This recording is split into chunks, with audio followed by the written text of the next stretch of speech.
ದಿವಂಗತ ಸನ್ಮಾನ್ಯ ಶ್ರೀ ಎಸ್ ಪುಟ್ಟಣ್ಣಯ್ಯನವರ 76ನೇ ಹುಟ್ಟುಹಬ್ಬದ ಪ್ರಯುಕ್ತ ಪುಟ್ಟಣ್ಣಯ್ಯ ಫೌಂಡೇಶನ್, ಕರ್ನಾಟಕ ರಾಜ್ಯ ರೈತ ಸಂಘ ಮತ್ತು ಉದ್ಯೋಗದಾತ ಫೌಂಡೇಶನ್ ವತಿಯಿಂದ ಪಾಂಡವಪುರ TAPCMS ಸಭಾಂಗಣದಲ್ಲಿ ಬೃಹತ್ ಉದ್ಯೋಗ ಮೇಳ ಯಶಸ್ವಿಯಾಗಿ ನೆರವೇರಿದೆ.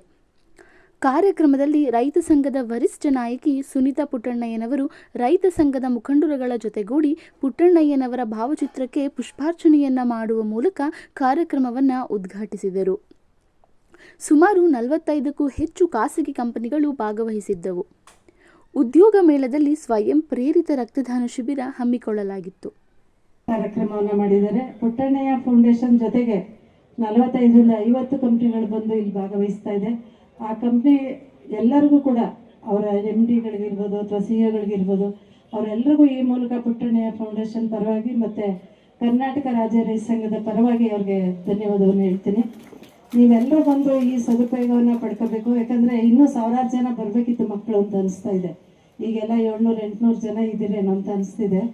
ನೀವೆಲ್ಲರೂ ಚೆನ್ನಾಗಿ ಇದನ್ನು ಉದ್ಯೋಗವನ್ನು ನೀವೆಲ್ಲರೂ ಸದುಪಯೋಗ ವ್ಯಾಕ್ಪಡಿಸ್ಕೋಬೇಕಂದ್ರೆ ಇಲ್ಲೆಲ್ಲರೂ ನಿಮ್ಮನ್ನ ಇಂಟ್ರೂ ಮಾಡ್ತಾರೆ. ಅದರಲ್ಲಿ ನೀವೆಲ್ಲರೂ ಬಹಳ ತಿಳುವಳಿಕೆಯಿಂದ ಉತ್ತರವನ್ನು ಕೊಟ್ಟು ಆ ಕೆಲಸ ಈ ಕೆಲಸ ಅಂತ ಏನಿಲ್ಲ, ಉದ್ಯೋಗ ಜ್ಞಾನಕ್ಕೆ ಎಲ್ಲ ರೀತಿಯಾದ ಒಂದು ಬೆಲೆ ಗೌರವ ಇದ್ದೇ ಇರ್ತದೆ. ಅದರಿಂದ ತಾವೆಲ್ಲರೂ ಕೂಡ ಈ ಸದುಪಯೋಗವನ್ನು ಪಡ್ಕೋಬೇಕು ಅಂತೇಳಿ ಈ ಮೂಲಕ ತಮ್ಮಲ್ಲಿ ಮನವಿ.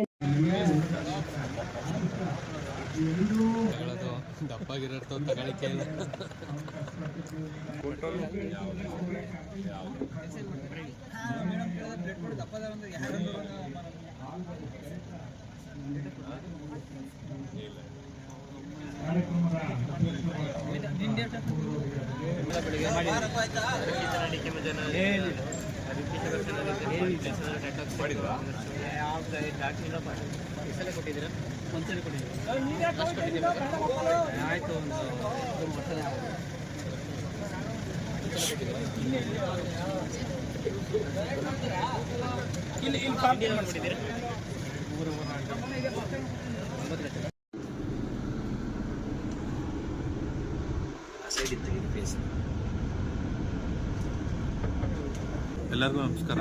ಇವತ್ತು ವಿಶ್ವ ರೈತ ದಿನಾಚರಣೆ ಹಾಗೂ ಪುಟ್ಟಣ್ಣಯ್ಯವರ ಜನ್ಮದಿನೋತ್ಸವದ ಪ್ರಯುಕ್ತ ಪುಟ್ಟಣ್ಣಯ್ಯ ಫೌಂಡೇಶನ್ ಹಾಗೂ ಕರ್ನಾಟಕ ರಾಜ್ಯ ರೈತ ಸಂಘ ಹಾಗೂ ಉದ್ಯೋಗದಾತ ಫೌಂಡೇಶನ್ನ ಸಹಯೋಗದೊಂದಿಗೆ ಬೃಹತ್ ಉದ್ಯೋಗ ಮೇಳವನ್ನು ಈ ದಿನ ಆಯೋಜನೆ ಮಾಡಿದ್ದೀವಿ. ಪಾಂಡವಪುರದ TAPCMS ಕಲ್ಯಾಣ ಮಂಟಪದಲ್ಲಿ ಜನಪ್ರಿಯ ಶಾಸಕರಾದಂಥ ಶ್ರೀ ದರ್ಶನ್ ಪುಟ್ಟಣ್ಣಯ್ಯವರ ಒಂದು ಮಾರ್ಗದರ್ಶನದಂತೆ ಅವರ ಒಂದು ದೂರದೃಷ್ಟಿ ಏನಂತ ಹೇಳಿದ್ರೆ, ಪಾಂಡವಪುರ ತಾಲೂಕಿನಲ್ಲಿ ಯಾರ್ಯಾರು ಉದ್ಯೋಗಾಕಾಂಕ್ಷಿಗಳಿದ್ದಾರೆ, SSLC, PUC, ITI diploma graduates, post graduates ಯಾರ್ಯಾರಿದ್ದಾರೆ ಅವ್ರಿಗೆಲ್ಲರಿಗೂ ಒಂದು ಉದ್ಯೋಗ ಕೊಡಿಸಬೇಕು ಅನ್ನೋ ಒಂದು ದೂರದೃಷ್ಟಿಯೊಂದಿಗೆ ಒಂದು ಉದ್ಯೋಗ ಮೇಳವನ್ನು ಆಯೋಜನೆ ಮಾಡಿದ್ದೀವಿ. ಈಗಾಗಲೇ ಸಾಕಷ್ಟು 60ಕ್ಕೂ ಕಂಪನಿಗಳು ಇಲ್ಲಿ ಬಂದು ಭಾಗವಹಿಸ್ತಾ ಇದ್ದಾರೆ. ITI ಡಿಪ್ಲೊಮೊ ಮತ್ತು ಗ್ರಾಜ್ಯುಯೇಟ್ಸ್ಗೆ ಸುಮಾರು 3,000ಕ್ಕೂ ಹೆಚ್ಚು ಉದ್ಯೋಗಾವಕಾಶಗಳು ಅವರಿಗಿದೆ. ಟೋಟಲಿ ಒಂದು ಉದ್ಯೋಗ ಮೇಳದಲ್ಲಿ 5,000ಕ್ಕೂ ಹೆಚ್ಚು ಉದ್ಯೋಗಾವಕಾಶಗಳು ಈ ದಿನ ಇಲ್ಲಿದೆ. ಈ ಒಂದು ಉದ್ಯೋಗ ಮೇಳವನ್ನು ಉದ್ಯೋಗಾಕಾಂಕ್ಷಿಗಳು ಸದುಪಯೋಗಪಡಿಸ್ಕೋಬೇಕು ಅಂತೇಳಿ ಈ ದಿನ 60 ಕಂಪನಿಗಳು ಈ ಉದ್ಯೋಗ ಮೇಳದಲ್ಲಿ ಭಾಗವಹಿಸಿದ್ದಾರೆ. ಈಗಾಗಲೇ ತಾವು ನೋಡ್ತಾ ಇದ್ದಾರೆ, ಅವ್ರ ಸ್ಟಾಲಲ್ಲಿ ನಡೆಯಿದ್ದಾರೆ. ಕಾರ್ಯಕ್ರಮ ಉದ್ಘಾಟನೆ ಆದ ನಂತರ ಎಲ್ಲರಿಗೂ ಕೂಡ ಮುಖ್ಯವಾಗಿ ಅವರು ಹೋಗಿ ಕಂಪನಿಯ ಮುಖ್ಯಾಧಿಕಾರಿಗಳ ಜೊತೆ ಮಾತಾಡಲಿಕ್ಕೆ ಅವಕಾಶ ಮಾಡಿಕೊಳ್ಳಲಾಗುತ್ತೆ. ಆಗಮಿಸಿದ ಎಲ್ಲರಿಗೂ ಉದ್ಯೋಗ ಕೊಡಿಸ್ಬೇಕು ಅನ್ನೋ ಒಂದು ದೂರದೃಷ್ಟಿ ಇಟ್ಕೊಂಡು ಉದ್ಯೋಗ ಮೇಳವನ್ನು ಆಗುತ್ತೆ.